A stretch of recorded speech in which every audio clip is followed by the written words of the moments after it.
Oh, good morning. It is now exactly 9:03 a.m.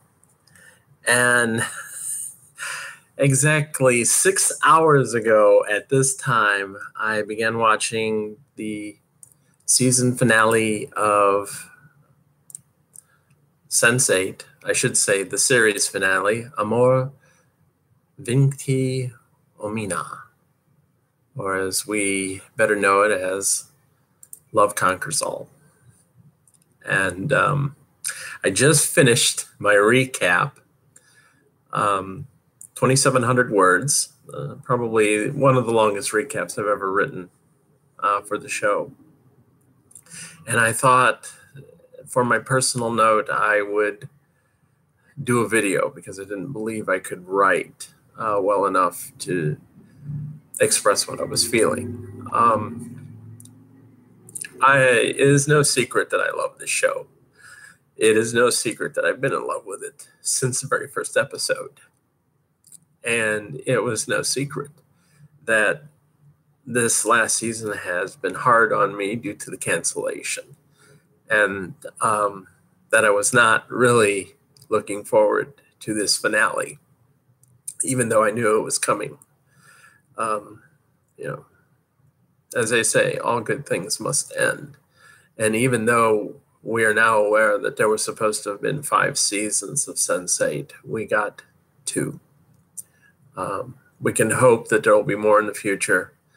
But for now, I'm going under the assumption that we have seen the last of the August 8th cluster and our favorite Sense8s. I couldn't believe how quickly the 2.5 hours of the series finale went. It just kept you rooted the entire time. You wanted to know what was going to happen.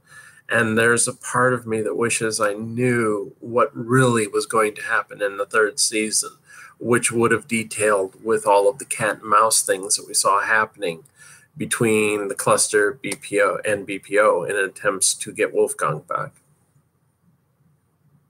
We would have been able to see more in-depth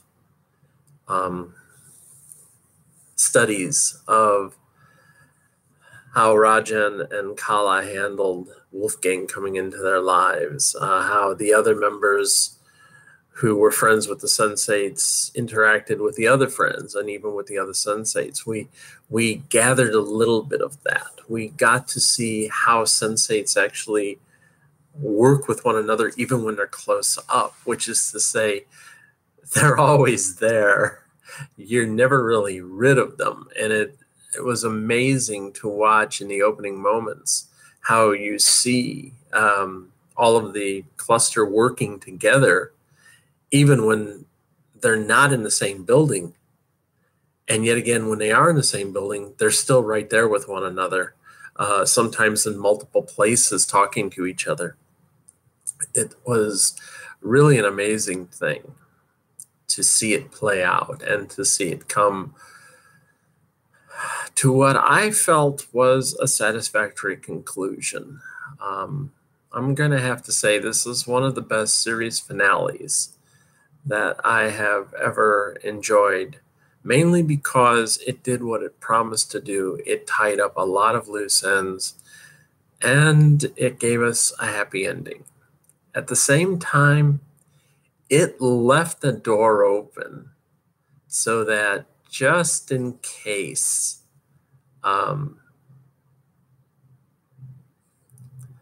luck would have it and we could get another season of Sense8, it could continue.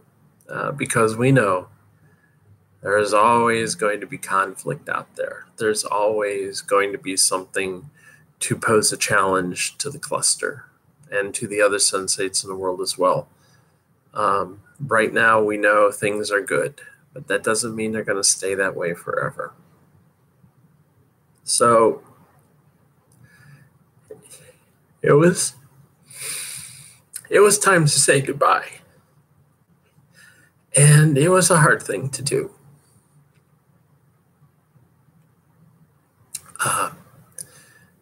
We did get to see Nomi and Amamita marry. And I'll admit, I shed a few eyes, a few tears. I shed a few eyes too. I've got them growing out of my fingertips. I shed a few tears during that scene, mainly because I can imagine myself in that same position. I've said before that Nomi is the sort of woman I would have wanted to be if I could have come out in my 30s. I couldn't. So I had to settle for transitioning later in life. But to me, she is a role model. She is what inclusion is all about. It was fantastic to see her relationship, how she was treated, and also to see the same pain that she went through on her road to becoming who she was, who she ended up becoming. It was at times hard as hell to watch her. And yet at the same time, it was so easy to identify with her because I felt the same struggles she did. The same with Lito and Hernando. It was so satisfying to see two men having a real relationship, going through the sort of bullshit you would expect a couple to go through. And not just being on the run from a malicious agency that wants to cut your head open and scoop out your brain, but you got to see all the trials and tribulations that they first went through with Lito being closeted and then later coming out and having to deal with the stigma of being gay and the rejection that comes with it. And finally getting his own happy ending, because down the road, Lito's going to have good things happen to him, and good things are going to happen to him and Hernando and Daniela. Those three. Oh, God. I love them. I love them all. Queer representation in this series is so great.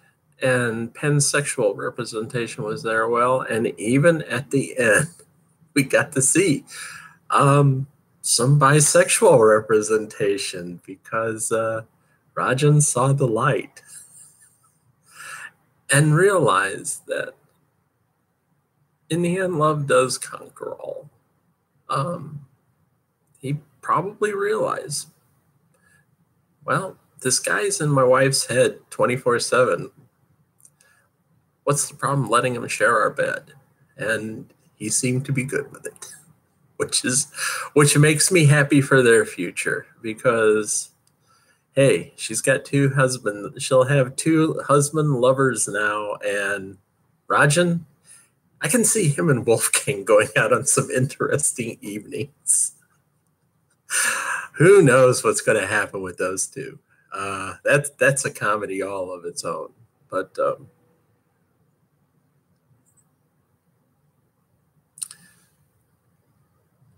the show did a lot for me.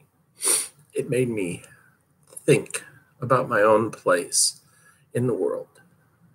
It brought me great happiness. It brought me great sorrow. At one point, when it was announced that the show had been canceled, it brought me a great deal of despair and depression, which I almost did not climb out of. But I'm still here. I made it back. It's not the show's fault. It was just one more thing that piled up on top of everything else that was bothering me. But that should be an indication to how deeply invested I was in this program and in the characters. And that's what's most important. Your best stories, science fiction, horror, contemporary drama, comedy, whatever, it all hinges on the characters and how the characters are portrayed within the story, how real they are. And these were real characters. These were exceptionally real characters. And you have to thank Lily and Lana and J. Michael for creating some of the greatest individual characters that ever appear on the screen. I say that with, no hyperbole. They really are. Because from day one, I was invested in their story. I wanted to know more. I wanted to see where their journey was going to end. And I got that chance. I did. I got to live it. I got to feel it.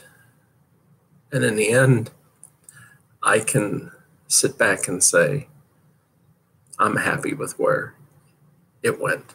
And I'm happy how things turned out. I wish there was more, but there's not. So, thank you to Lana, Lily, J. Michael for conceiving this, producing it, writing it. Thank you to the directors who helped take what was on the page and put it on the screen. And thank you to all the actors. I'm going to do a quick read through right here. Sorry. I have to open this up.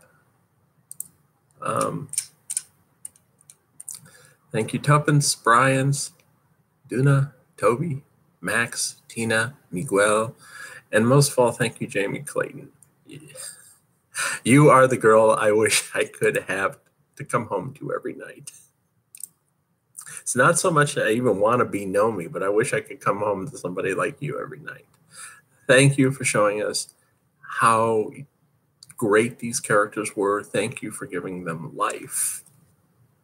Thank you for making them memorable. And thank you for allowing them to come in and become part of us and to keep them within us for as long as we like, which for me will be a long time, because as far as I'm concerned,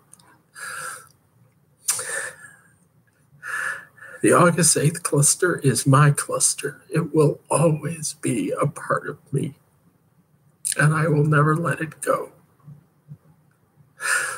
So farewell, but remember, you're always there in my head, and I will always be there for you. Thank you, and farewell.